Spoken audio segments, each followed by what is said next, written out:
Police are investigating after a woman was found dead in her home after her unborn child was removed from her womb Friday morning. Police in New Boston, which is about...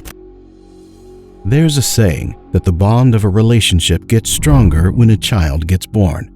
So when this woman's relationship with her man became shaky, she thought that having a baby will keep them together. However, at what lengths will she go when she wants a newborn, yet her womb is incapable of pregnancy? Today on Crime Diaries, we head to Texas to explore the case of Taylor Parker. This story tells a horrifying twist about lies, deception, and an elaborately planned murder.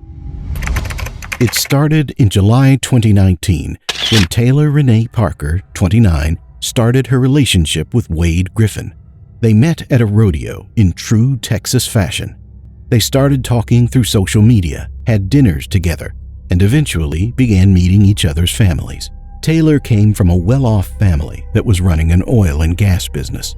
Wade worked at a roofing company in Dangerfield and did side jobs like welding, hog trapping, and managing livestock. Wade loved Taylor's cooking. He said that he would text the things he wanted to try for dinner, and she would have it ready for him when he got home. On top of keeping Griffin well fed, he says she helped care for the livestock, kept up with the finances, and managed the household. She made it easy for him to rely on her.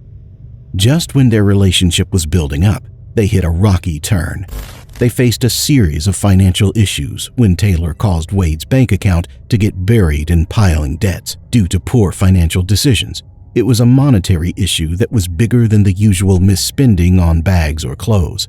Taylor got Wade into buying heavy farm machineries, vehicles, several cattle, and paid men for unnecessary labor.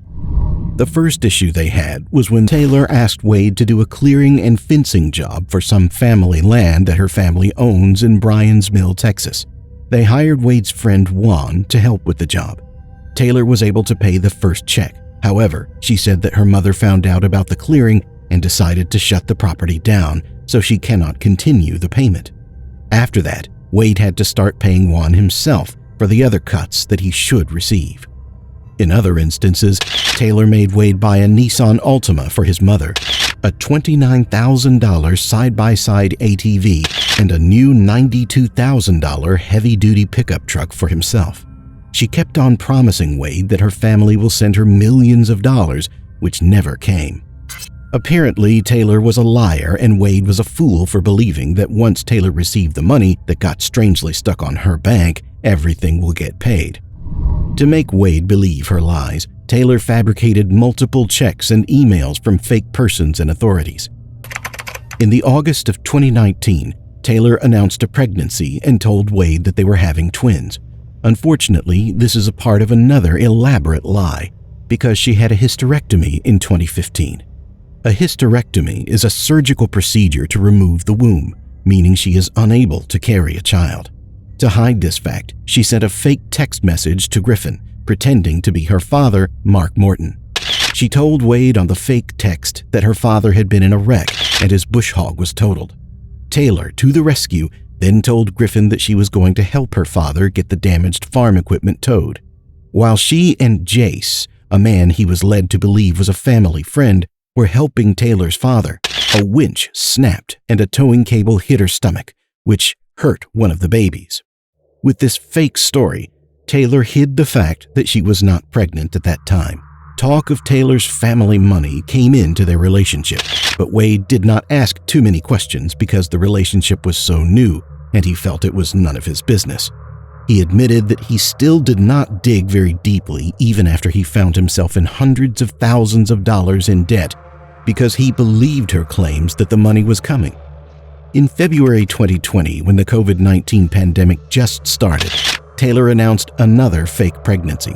At this point, their relationship was falling apart due to the amount of stress that Wade was going through because of the piling debts on his bank account. Taylor said that the babies were expected to be delivered on September 22, 2020. Taylor had a gender reveal party with their friends Cody and Stephanie Ott, hosting it in March 2020.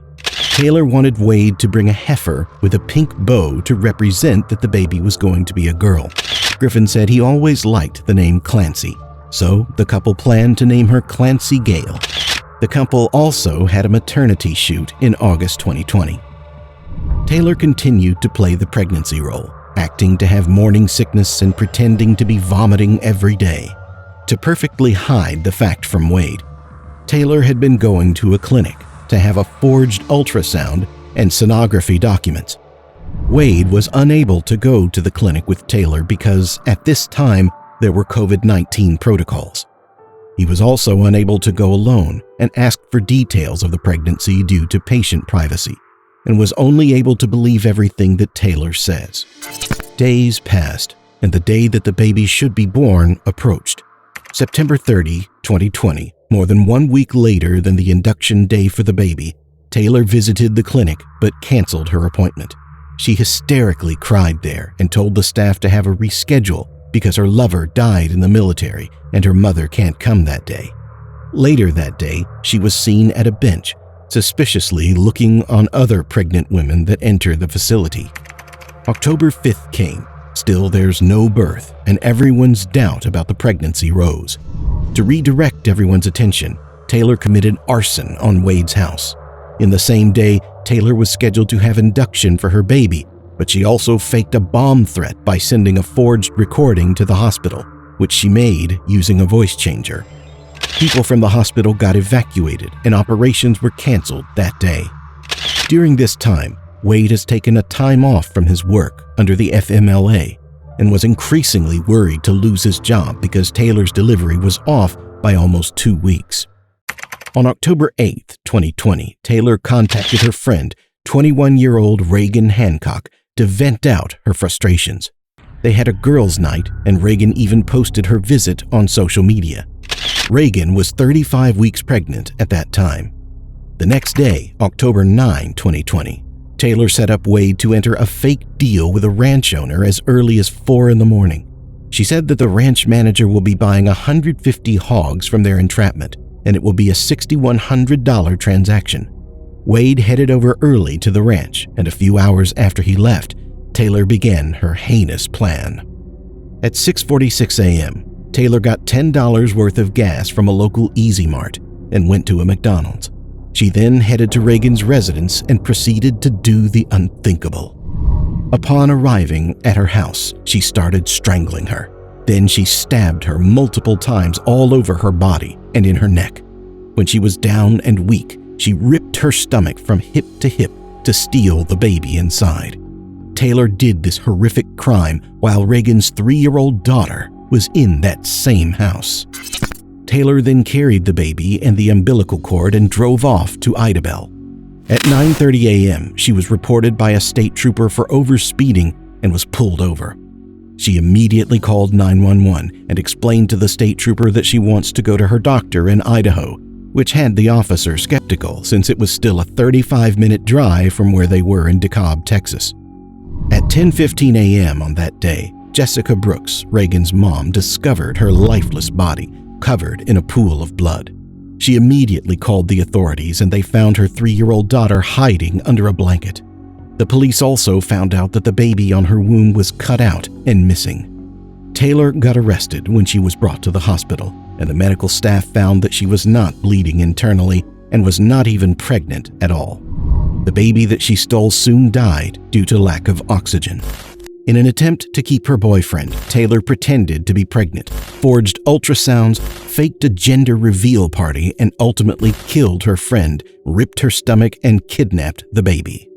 Wade, who was a fool all this time, would later learn that the entire cast of characters he had been communicating with for months over all of the land and bank dealings were all made up by Taylor in a series of elaborate and entangled deceptions. During the investigations, police found from Taylor's search results that she had gone into websites that give tips on how to fake a pregnancy. She also bought a silicone stomach strap to fake her belly. Earlier, on the very day that she murdered Reagan, she was watching videos of C-section delivery, studying it for her attempt to steal the baby. She was searching for related matters on 35-week pregnancy, which was the state that Reagan was in. She also made searches related on the plate numbers of the pregnant women that she stalked when she visited her clinic. Taylor's trials delivered slowly due to the pandemic. Taylor pleaded not guilty and had no one to testify on her stand. As she was behind bars, she continued her shenanigans. She would rip off her clothes to sexually appeal to the prison staff and other cellmates.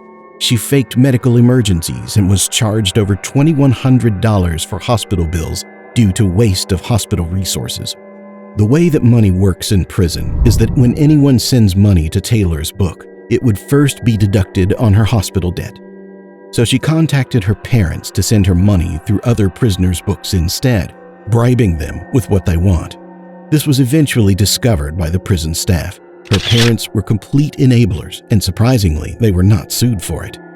Taylor's team argued that the kidnapping case shouldn't happen because the baby was unborn.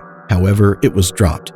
Taylor also tried to be the hero by saying that it was Reagan herself that asked to go and bring the baby to the hospital. Yet, the angle on Taylor stabbing Reagan doesn't logically fit. Taylor was convicted of killing Reagan Hancock and removing her unborn child, Braxlyn, from the womb on October 3, 2020. On November 9, 2022, after a little more than an hour of deliberation, Judge John Tidwell sentenced Taylor Parker to death. Reagan's daughter, Kinley, was left traumatized, witnessing the murder. Reagan was a sweet daughter to her family and an amazing mother to her child. She was the glue that kept them together. Unfortunately, Reagan and her baby's life were taken away by a sociopath who she even thought was her friend. What are your thoughts about the case of Taylor Parker? Tell us in the comments section. Also, make sure to like this video, subscribe to our channel, and hit the bell icon to get the latest updates. This has been Crime Diaries, and until next time, don't be another statistic.